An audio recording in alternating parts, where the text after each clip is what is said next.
Emerald Coast.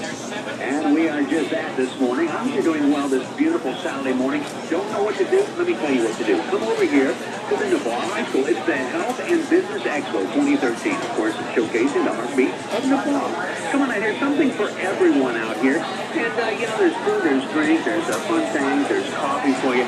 You walk around and look at all these different events. There's vision screening, glucose screenings, anything health that you need to know. They've got McGruff the dog in here. It's great for kids. Bring the kids too. Bring grandma and granddad too, okay? Neurosurgeons on here. Dr. Feldman was here. OBGYN, urologists, they're giving a physician's panel talking on subjects that you might want to know about. Of course, blood pressure screenings, cholesterol screenings as well. Something for everyone. Come on out here. Of course, we're broadcasting live for this. It's at the Navarre High School. Very easy to find. Off 98 to 87. 87, second stoplight, right into here. You can't miss it. They've got the fire department out here, the police out here. It's something for everyone in McGruff this to find out. Come join us. I'm Bob Chase. We're live for Coast 93.3.